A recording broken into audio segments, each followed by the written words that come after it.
Okay, great. Thank you. Okay. Hi, folks. Welcome. If you're here for our event with Mira Sethi and Shruti Swamy, you are in the right place. We're going to get started in just a couple of minutes. Thank you. Hi out there. All right. So while we're here, before the event starts, I'd like to say hello and welcome. My name is Car. I'm the events coordinator for Green Apple Books here in San Francisco.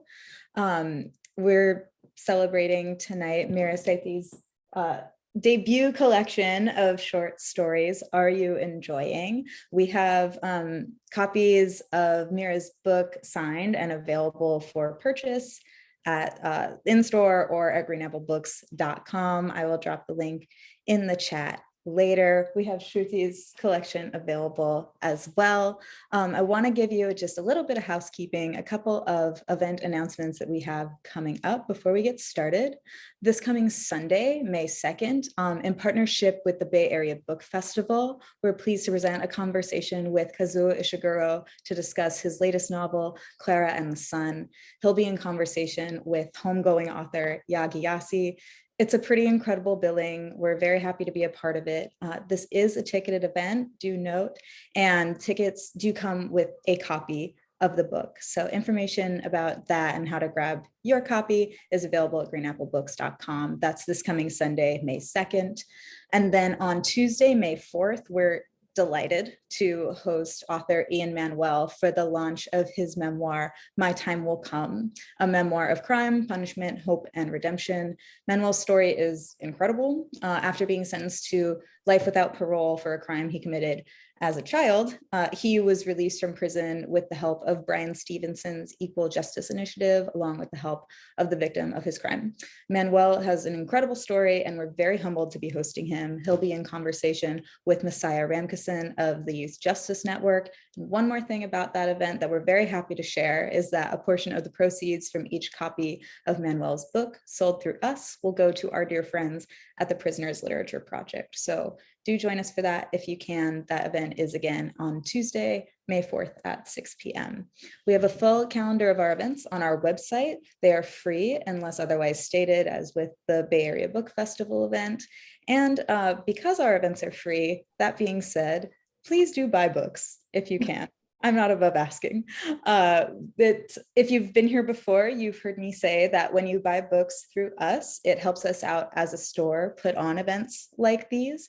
It supports the authors who wrote these books and put so much work and so much of their heart into them. And then you, the reader, get a book out of it. So I think it works out pretty well. I know times are difficult, so it is certainly not a requirement, but it is a request. If you are able to, please do buy books and buy them from us, an independent bookstore. All right. I want to mention as well that we are going to have an audience Q&A for this event. You can enter your questions at any time during the hour in the little Q&A function on the bottom of the screen. We also have a chat open and available for anything that catches your attention, to stay engaged with the event, etc. Questions in the Q&A, chat in the chat. I'm very happy to now welcome our two authors for this evening. Shruti Swamy is the winner of 2 O. Henry Awards, and her work has appeared in the Paris Review, the Kenyon Review Online, Prairie Schooner, and elsewhere. In 2012, she was Vassar College's 50th W.K. Rose Fellow and has been awarded residencies at the Malay Colony for the Arts, Blue Mountain Center, and Hedgebrook. She is a Kundiman Fiction Fellow, a 2017-2018 Steinbeck Fellow at San Jose State University, and a recipient of a 2018 grant from the Elizabeth George Foundation. She's the author of the story collection, A House is a Body, and the forthcoming novel, The Archer. Please welcome Shruti Swamy. And last but most certainly not least, Mira Sethi is an actor and a writer. You're also an author. She grew up in Lahore and attended Wellesley College, after which she worked as a books editor at the Wall Street Journal. She has written op-ed pieces for the New York Times, the Wall Street Journal, and The Guardian. Sethi regularly appears in mainstream Pakistani drama series on television. She lives in Lahore, Karachi, and San Francisco. Her debut collection, Are You Enjoying?, is the reason we're here this evening. Please join me in welcoming Mira Sethi. Thanks, folks.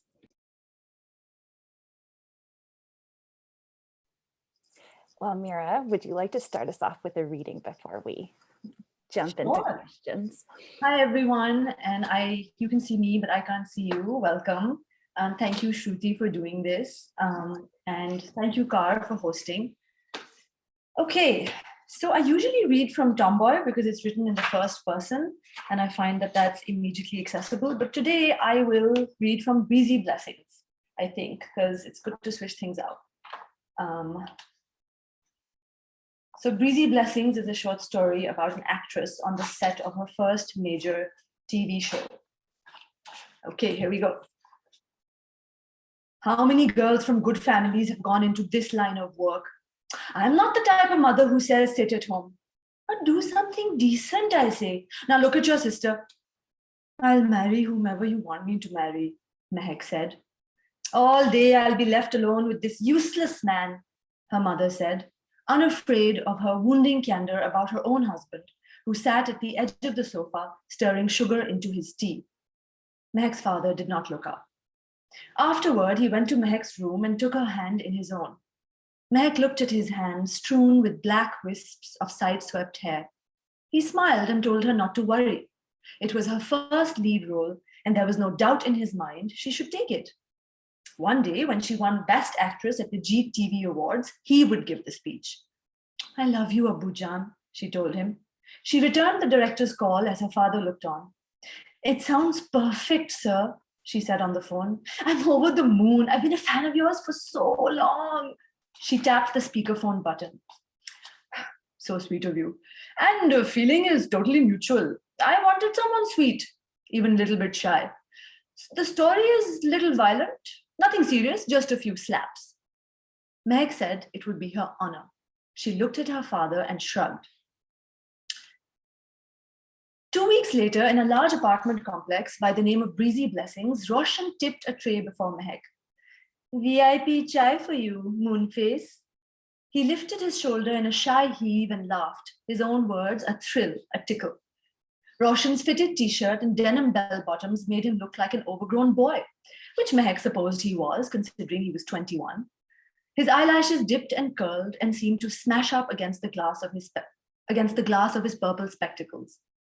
The anticipation of Roshan's teasing grin, the taste of Lipton Yellow Label whipped with powdered milk, had become the high point of Mehak's day, a gracious ceremony between two people who'd met just a few days before.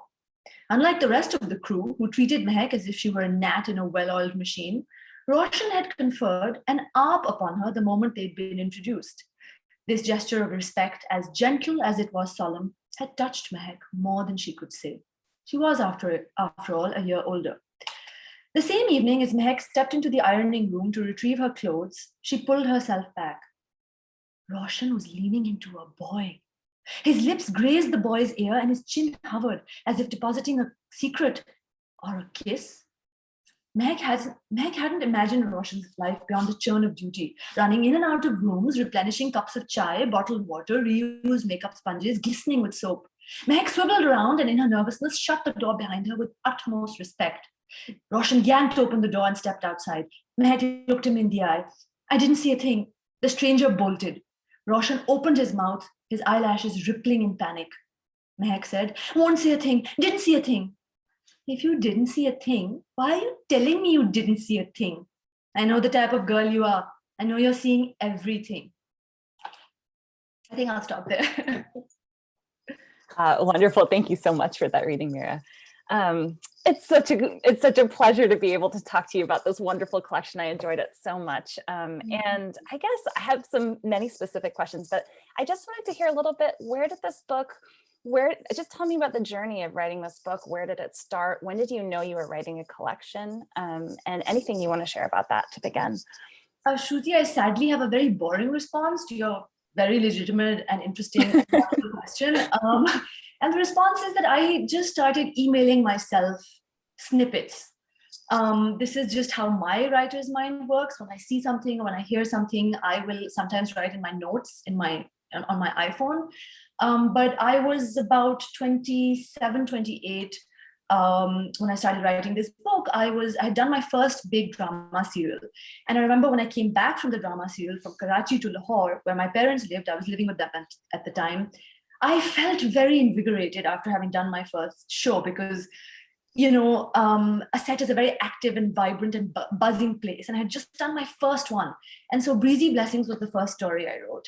And it's the one, weirdly enough, that I've worked the most on in terms of changing things around. And, it's funny because when I now read it, even to me, it looks like, everything is like flowing in some way. But the amount of like wrestling I had to do with the material, right? You know this, like you wrestle so much in the drafts, and then finally one day you crack it.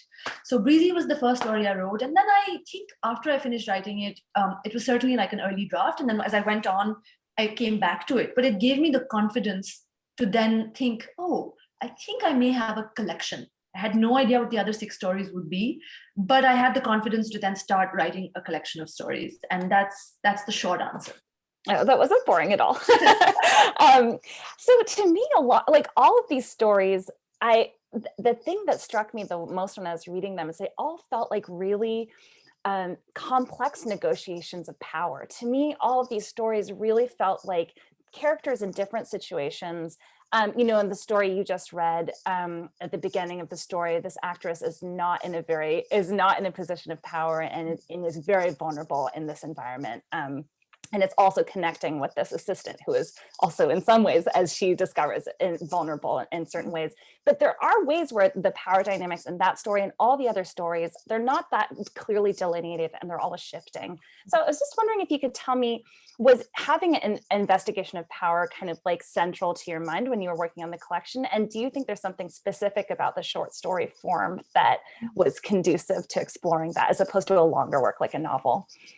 Thank you for asking that. And I think it was after I wrote A Life of Its Own that I realized that I was interested in the subject of power. So I have to be very transparent about my process. I often go into these stories not knowing what it is that they're going to turn out to be. And I think a lot of writers actually say that often, that they don't think in order to write, but they write so that they may know what it is that they think. Mm-hmm. Like when I'm talking to my husband, he already knows what he's going to say about something, and the words come out in paragraphs. And after I've vomited something out, only then do I know, this is actually how I feel about subject A or subject X. So about power, after I wrote A Life of Its Own, I grew up in a family where I was surrounded by a lot of strong female characters, strong matriarchs. I have a distant aunt who has been in office, right? My mom, she ran at the local level, and she ran an election and won it like 3 years ago. Cool. So I think, so so that's, I have a very proximity to that.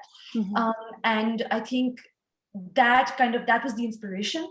And I think in Pakistan in particular, just to broaden it out, I think I'm very interested in how women have to negotiate power. Mm-hmm. And that's something that is on my mind as an actress. I'm constantly talking to producers who are complicated characters, especially if they're men, and I have to negotiate my salary, I have to negotiate the ways in which we talk to each other, I have to negotiate like all kinds of things. So yes, my experience as an actress really informs my my interest in power. Then having parents, I grew up with my parents they're both journalists as well. And so I grew up with parents who were in the public eye. And so at a very young age, I started seeing what that does, that sort of the trauma also of being in the public eye and being exposed. A lot of the people in this collection they're kind of famous, or they're in the public eye, like a lot of them. And even the ones who aren't are kind of performers, and everybody's kind of like relentlessly performing, because they live in a hyper surveilled space. Mm-hmm. So the intersection of sexuality, power, class, I think those are the subjects that I'm interested in. And I found out after having written this book, I was like, this is what I'm actually really preoccupied by. Yeah. Yeah, that's really that was pretty much the same experience that I had too. It was only when I was Really? like, oh, I see. I was writing about all these things. Those are the things I was interested in. Yeah, I didn't notice it going into it either. You just like write about, for me, I was just like writing about what I right. writing about. You sort of maybe answered this already. I was really curious to hear, not like obviously Breezy Blessings is about an actress and you is influenced by your experiences maybe, or inspired by experiences, not necessarily autobiographically, but just because you're in that environment. But I'm sort of use the word performance, and I'm just kind of, these characters are performing, and also writing is a performance, but it's Yes. very different than acting. And as you are both an actor and a writer, I just wondered if I would love to hear you talk about how you see writing as a performance and how that feels different than acting as a performance. And also if you want to speak more about the ways that being an actor influenced your work more broadly. Um, it's a really good question, and one that I've actually been thinking about as well. So, Zadie Smith wrote a collection of essays that came out, I think, last year. It's called Intimations, and she says that writing is about control. And she says that a tulip becoming a full-blown flower is a beautiful act of creation. But when I write a novel, it is an act of supreme control. And she says sure, it's creative on the face of it, but you're actually like saying, here I am, look at me, I'm going to seduce you with my writing, and I'm going to create the beginning, the middle, and an end, and fashion it all. And you are going to read it and buy it and buy into it. Mm-hmm. And it really resonated with me. And I think that when I write, the uncertainty, the terror of the uncertainty when I begin, when I don't know where a story is going to go. And the reason I say this is because I genuinely have no idea. And then to try and mold something out of it, to crack something, truth out of it, I think that really kind of turns me on. I'm interested in that investigation because it's just me and my mind. And the acting, and this is something I realized much later, I didn't know this when I started my acting career. Acting is about vulnerability. And the more vulnerable you are, the better actor you'll be. And so I think acting is also about control. Like if you have to give, television is a very conservative medium. It's from here to here, unlike the theater, right? You have to give a very controlled performance at the end of the day. But the more vulnerable you are, the more you've been through, and the more willing you are to expose yourself, the better actor you'll be. So I think, and I think control comes easier to me, sadly, than vulnerability does. And as I grow older, and the conversations I have with my therapist, they are more and more about like how vulnerability is actually a very good thing. And so yeah, so I think that's sort of, those are the two sides of it. Yeah, that's interesting that you're using the word control. These stories are, there's deep feeling in these stories, and it comes through the control. Like I feel these stories are very crafted and very controlled. They're kind of like very classical short stories in that way, where there's so much feeling underneath the surface, but there is so much on the sentence level, and kind of structurally, there's so much control. And I was wondering if you had, if you felt like, who were your guiding lights, or people who you're looking to when you're writing this collection, either writers or film, or any kind of other art that you were looking at? Who did you feel like you were in conversation with in this book, or conversation against? I read The Interpreter of Maladies when I was like 15. I want to say it made a huge impression on me at the time. People always talk about how understated and elegant Jhumpa Lahiri is, and she is. She's like a master. She's able to sketch massive emotion with just a single stroke. But she's also, her endings are like mathematical proofs. They're so smart, and she's obviously thought really hard about how to tie in an end. I don't think my endings are actually the strong suit of my short stories, but I loved Interpreter of Maladies, and I just loved sort of the intimacy with which she wrote that book. I also loved In Other Rooms, Other Wonders by Danielle Moinuddin. I don't know if you had a chance to. I was gonna say that this book really, like those two books were really resonant, but then I didn't want to be like, well, just because they're both short story writers from Pakistan, like I was worried that would annoy you, so I didn't mention it. No, I mean, it's funny, like some of my friends have actually said that my stories remind them of Daniel's, which is a huge compliment because he's actually writing about a rural reality, and mine are like very urban. with the exception of, I suppose, A Life of Its Own. But I think at the level of the sentence, he is a beautiful writer. And he also used to be a farmer in like South Punjab. Mhm. So it's again that lived reality. You can see that when he talks about like the lake, and he talks about the sand being pockmarked with like the air. It's coming from a very real place. And then the book Shruti that I love, it's not a collection of short stories, but it is a novel, and it is called The Line of Beauty by Alan Hollinghurst. And it came out in 2004. And it is probably, The God of Small Things used to be my favorite book, and it still is. It's like indelible in my life, especially in my like teenagehood. But The Line of Beauty is a book I love. So it's set in the 80s in England, in Thatcher era England, and it is told through the point of view of a 21-year-old who's just graduated from college and has come to live with like an upper class British family. And he is kind of noticing things about their family, and he's the outsider. But Alan Hollinghurst is a superb noticer of moods and faces and quivers and unsaid thoughts and the angst that is created in one because of those unsaid, bottled up thoughts. And Henry James is a big influence to Alan Hollinghurst, and I loved James when I was in college. So I like psychologically acute, like smart literature. Yeah. All of these stories take place in Pakistan, and there is some characters have spent some time in America, but all of the stories take place in Pakistan. And I know that you divide your time now between America and Pakistan. And I was wondering why you decided to center your collection. It was a very clear choice to center your collection on Pakistan, and why, and tell me more about that choice. It's a world I know, it's a world I know deeply and intimately. And maybe now that I'm in San Francisco, my husband works here. Maybe if we continue living here, maybe I'll write about this place, But I think it felt natural to me to write about Pakistan, because I know that world, and Yeah. sort of, I didn't really think too long and hard about that. But now that I've written this, I do think sometimes that maybe I want to set something partially set in New York or San Francisco. But yeah, that makes a lot of sense. I had a question about A Life of Its Own Part 1, and I was wondering if you want to just read a little bit from it before. Oh, sure, I'd love to. I'd love to. I recorded my own audiobook, which is a lot of fun.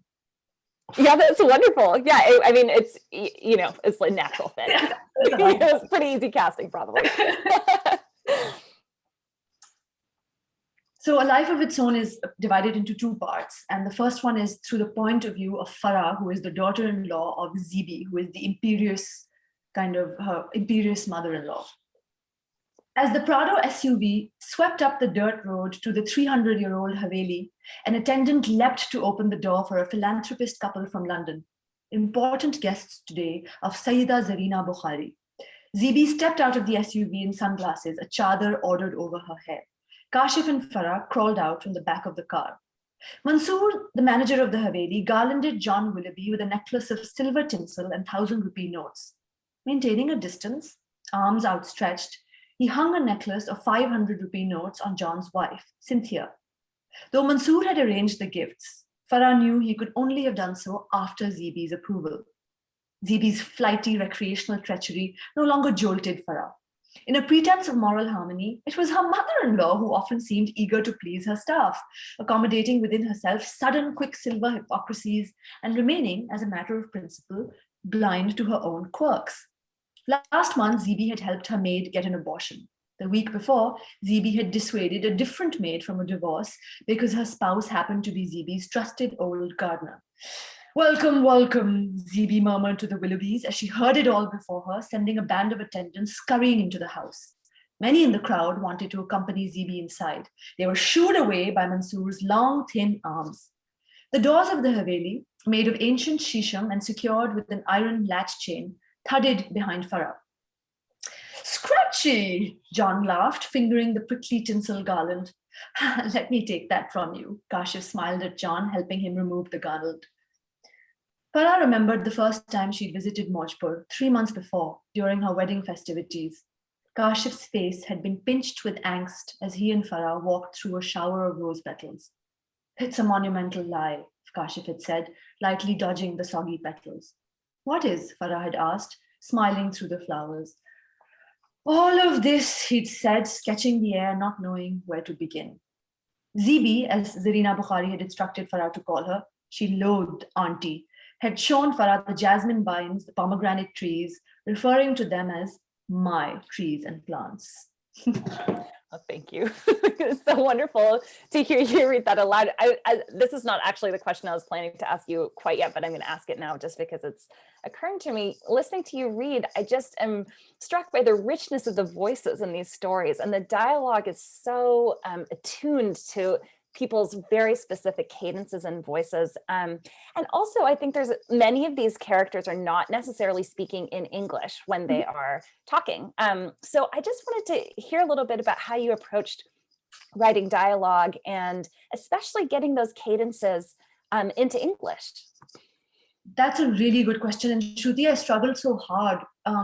And a lot of the people who reviewed this book have said that the dialogue has felt clunky to them, which has been really interesting for me to hear. Like English speakers, not English as second language, or people who have English as a first language, because I have tried to transcribe the dialogue as we speak it. So at one point in Breezy Blessings, Roshan, the chai boy, says, lots of comments coming on my Facebook. Then I felt relaxed.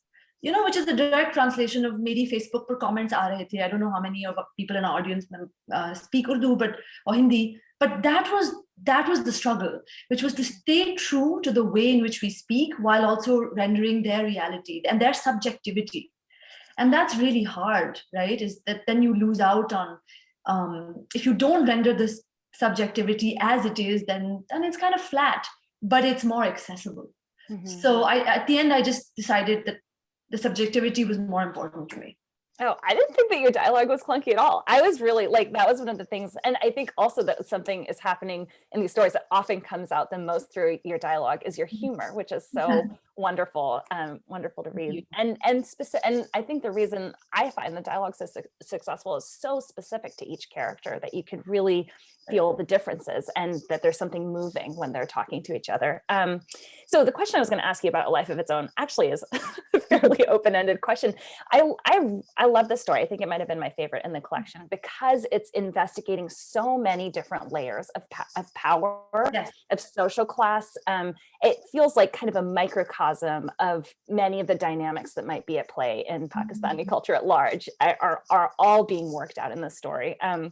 And I was wondering if you just want to talk a little bit about where the story started and what you felt compelled to explore with it. What was grabbing you when you first had the idea?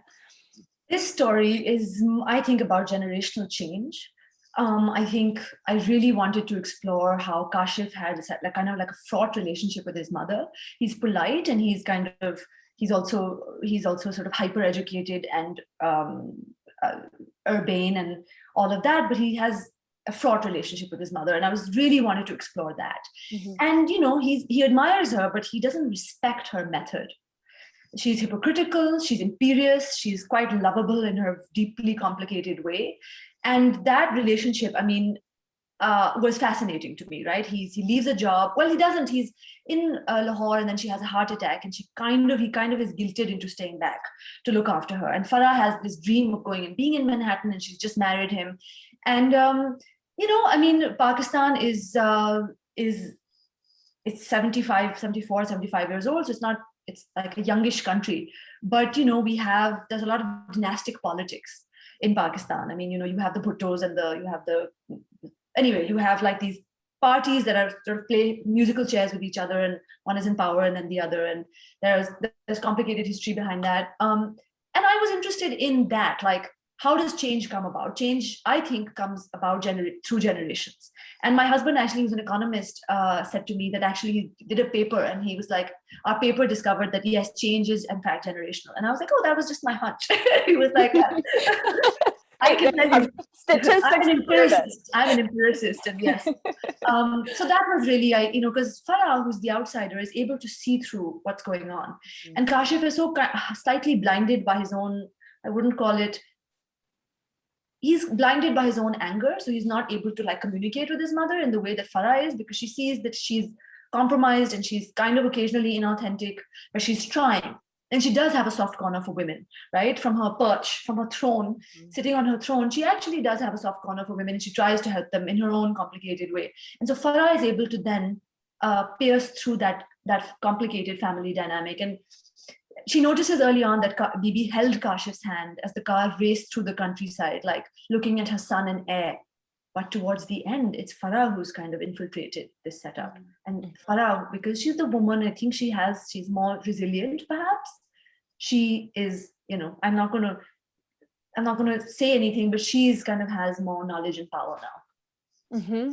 By the end of this movie. Yeah. Yeah. And did you write, so there's a second part of this story and that is told from Zibi's perspective. And did those stories come together or did you find yourself revisiting these characters later at a later time being like, oh, there's more I needed to say? I think it's the latter. That's exactly right. I think after I wrote A Life of Its Own Part 1, Zibi started speaking to me. And she's actually my favorite character, weirdly, because she's like colorful, right? Complicated people they make for good fiction. It's bad. Zibi has maybe bad politics, but she's a really good fictional character. So then I was like, oh, Zibi's kind of interesting. And then I started exploring Zibi's. And I wouldn't be surprised if in my novel, Zibi came back in a novel I wrote, because she's really compelling to me. Yeah, she was a very compelling character. Yeah.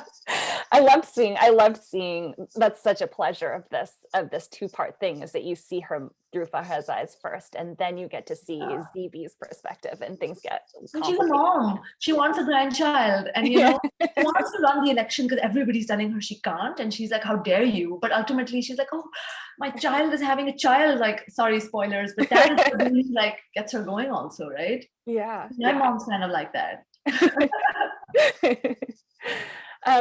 So I wanted to talk a little bit about the humor in this book.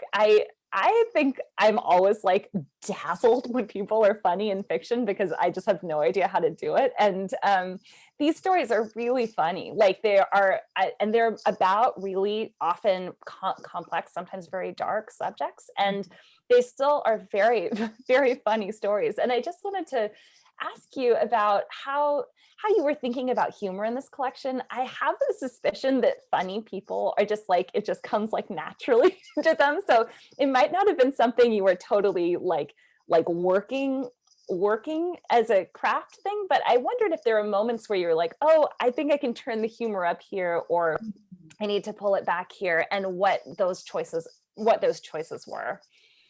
Again, like a really good question. Humor is a coping mechanism in a place like Pakistan where so much goes wrong. We joke that like institutions don't work. The family unit is the only real institution that works in Pakistan because you have these really compromised and kind of crumbling pillars of the state, like the media, like the judiciary, like the armed forces that are not really doing what they should be doing, or maybe doing more than they should be doing. And so we turn to each other and we use humor as a coping mechanism. And, I do it in my life. When things are dark, you kind of just have to see like the dark humor in things and you kind of just go on. And I did as a matter of craft, I wanted it to be funny because I think that, I don't know if you felt this, but I think there's some subliminal darkness here. It's not overt, but I wanted it, I didn't want the darkness to be everything in this collection because I live in it and I'm an incredibly privileged human being in all aspects of my life. But, as a woman and I work in a competitive, difficult, sexist, misogynistic, I won't say industry, but place that has all of these tensions that I have to deal with all the time. And so humor is very much something that we use to get by. And I wanted to use it. And again, with a character like Zibi, like the matriarchs in my family, like when I start writing a character like that, like I have a very good, in my mind's eye, I see people. And then I'm like, then I really work on it, right? Like, this, then you work on it for years, but the kernel comes from that, like inspiration. The inspiration is very close to me, very raw. Yeah. I Yeah. also was just thinking like the joke's never on ZB. You know what I mean? Like there's like a kind of like compassion that you have for your characters. So you're never making fun of them, even though ZB is doing things that are both hilarious and sometimes a little bit like horrifying or whatever. You're never laughing at her, really. There's a kind of intimate, maybe what I'm saying is there's a kind of intimacy that comes with this kind of humor where you're making, when you're like making fun of somebody you love very much. That's the kind of humor that comes out in these stories often. I wanted to ask you a little bit about the sexuality of the stories, sex and sexuality in these stories. There's a lot of it, which I thought was wonderful. So some of these sexual encounters have a lot of tenderness, but often they're much more complicated than just two people passionately in love expressing themselves. There's a lot of layers of negotiation, of conflict, of disconnection, of isolation in some cases. And I just, what did I write down? I just wanted to know how you approached writing these scenes and how you were thinking about sexuality as functioning in the collection. I don't know. I think it may have again been Zadie Smith. I have no idea. But I did once read when I was an undergrad at college that never write about sex seriously, because that is it's just very tricky, and only a very sophisticated writer can write about sex seriously. And in my own reading of sex and sexual encounters, I have found that unless you're like I think you actually managed to do it really, really well here, because you have a lot of, you're very sincere, the tone is very sincere without being earnest, and I think you endow your characters with a lot of respect, and you're very comfortable with mystery, which I think is incredible, because you're actually happy to seize control. And that's the thing I really admired about your collection, is that you're happy to let things be, and that is a mark of actually a very confident writer, because you're like, this is mysterious and ambivalent, and I'm not going to spoon feed you anything more, and you're just like, then you kind of just have to go with that. But so coming back to, sorry, your question, I wanted that again to be humor, because I wasn't confident enough to write about sexuality in like an overtly graphic way. Mm-hmm. I also, like, living in Pakistan, I'm very aware of the fact that like there are people hostile to women, kind of if I write about it too overtly, like, I don't think my life could be in danger, but they could very easily use that as like a that she is spreading whatever, like that she's like a spreading vice or whatever. Having said that, I have approached like queerness, and I have talked about the things that I'm interested in. So I haven't shied away from it, but I've tried to do it with like humor and little subtlety, and kind of try and tease out those things. But I was very much interested in writing about the lives lived between and around the rules, right? People who don't have the luxury of necessarily asserting the identities that they are navigating. They're navigating these identities, but they're not asserting them and saying, hi, I'm like queer, but they're still navigating this terrain where these identities exist. And I do think identity politics plays out very differently in a country like Pakistan, where people don't have the luxury of calling themselves like, people do call themselves liberal and conservative, but not in like the really specifically tiered way, because everybody's kind of compromised in some way, and everybody's kind of, you're conservative in one aspect of your life, but you're like sneakily liberal in another. And you're like, you like maybe wear sleeveless clothes, but be incredibly judgmental about one other thing in your life. So it's that tension of identity politics that I actually wanted to explore. Yeah. This might be like a weird question, but I'm wondering if you had to do research to work on any of these stories. I did, not in the way of like reading books,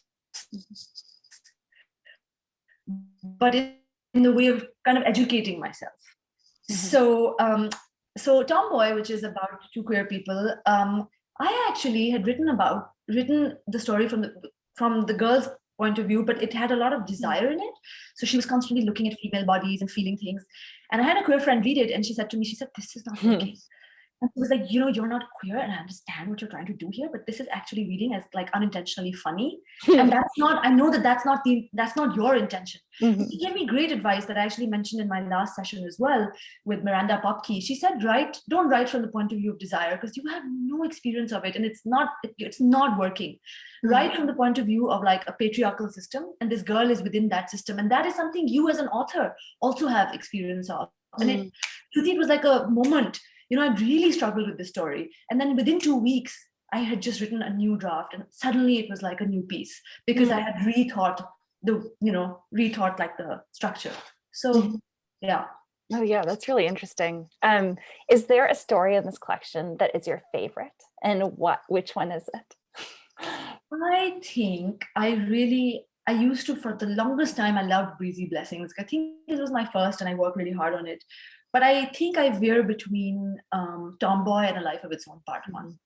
I think A Life of Its Own Part 1 is it's got like the heft of a novel, maybe. So it feels it, and I think Tomboy is just the first person immediacy. I think after I wrote this collection, I was like, oh shit, I should have used the first person more. It's too late. And I like the first person immediacy and subject matter of that. Yeah.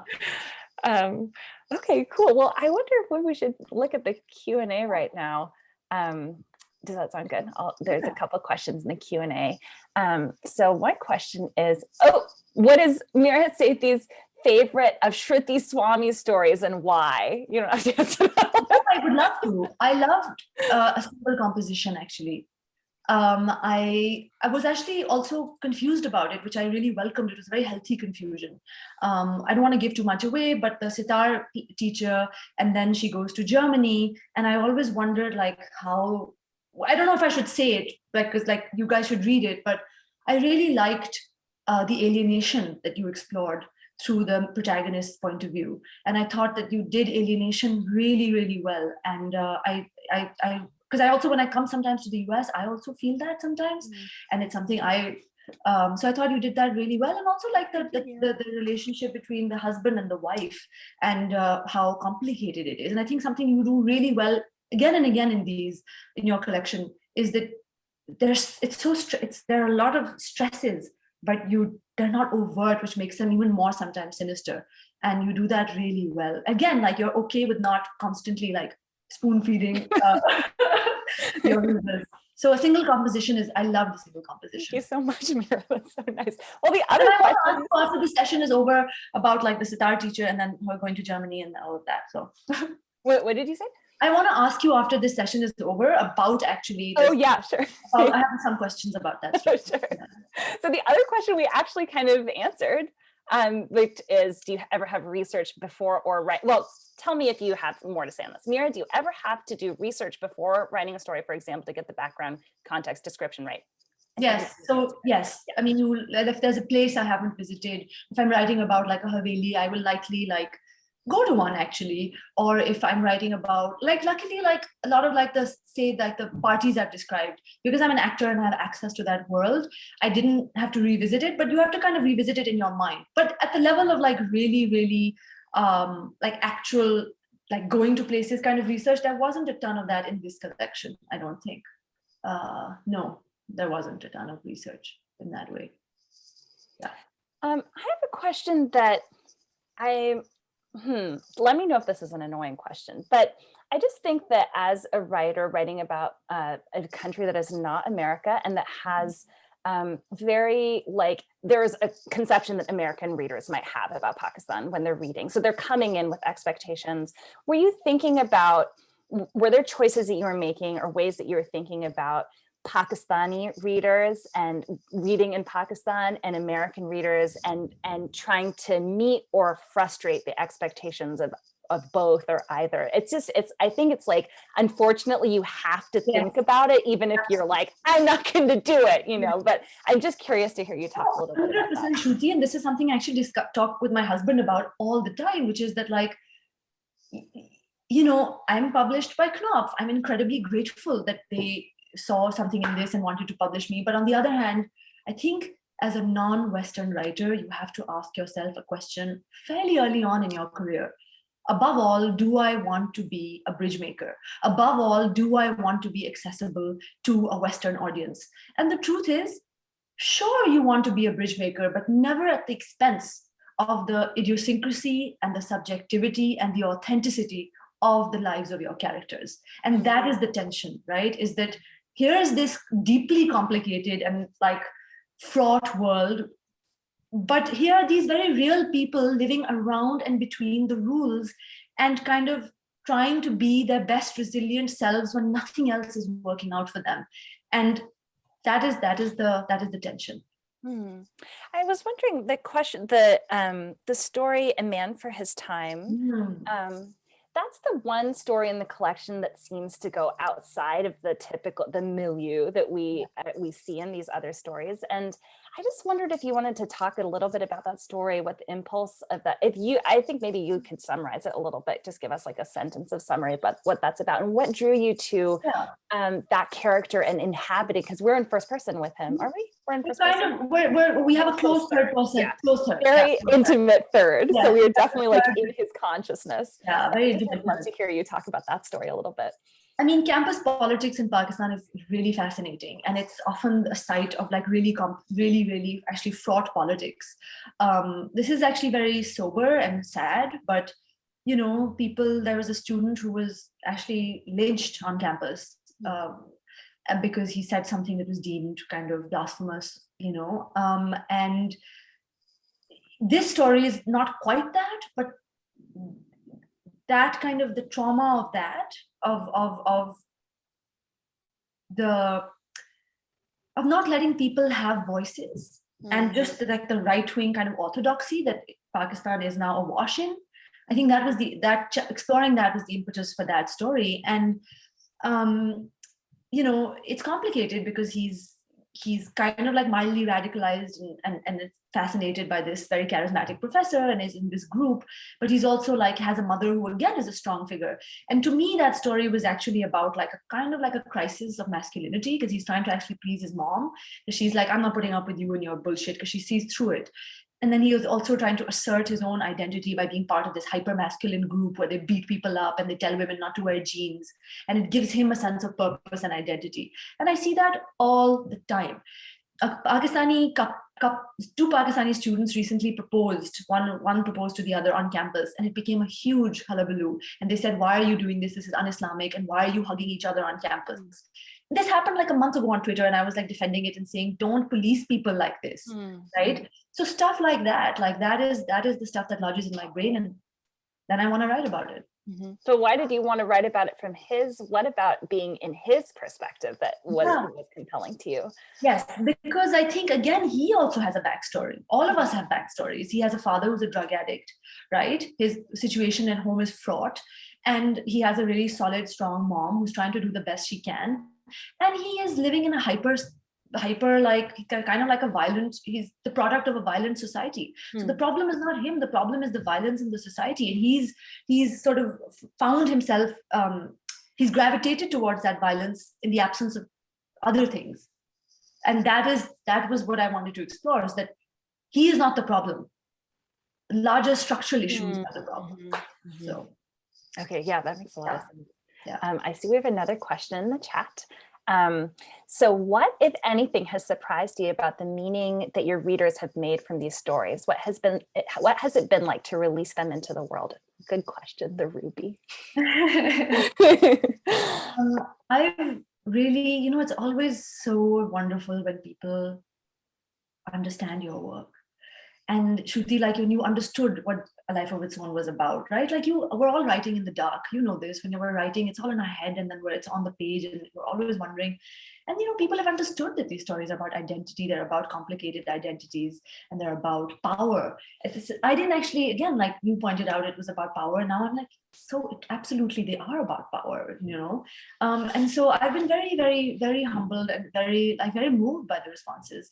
And the thing that I've actually been super moved by is a lot of Pakistanis have really said that you have managed to write about the reality of our lives without, like, you know, compromising the like how we talk and how we are. And that's meant a lot to me.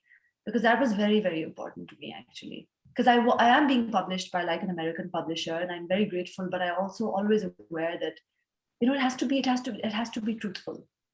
Above all, it just has to be truthful. So, and then my American readers have also been incredibly they've understood what the book is about, and that's been really lovely to see. Yeah. Could you tell us a little bit about what it was like to record the audiobook? Did you have a different experience of your book performing it as opposed to writing it? It was hard because so Marianne is American in the opening story, and I realized I think I do voices okay, but my American accent was so rusty. I sound like, oh my God, this is not good. And I actually went back and re-recorded that story. Really? And I said to my director, I said, you know what? I know we have an hour left, and can I re-record this whole story because I didn't get the American accent right? And she was like, sure, let's do it. Your time, like you've booked the studio, let's do it. I loved it. I think the characters came alive for me. Zivi came alive for me.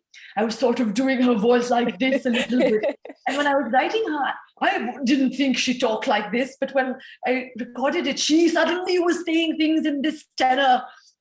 Oh, interesting. And then Usher was sort of being more perhaps comical than I had written him out to be. It was really lovely. It was really energizing.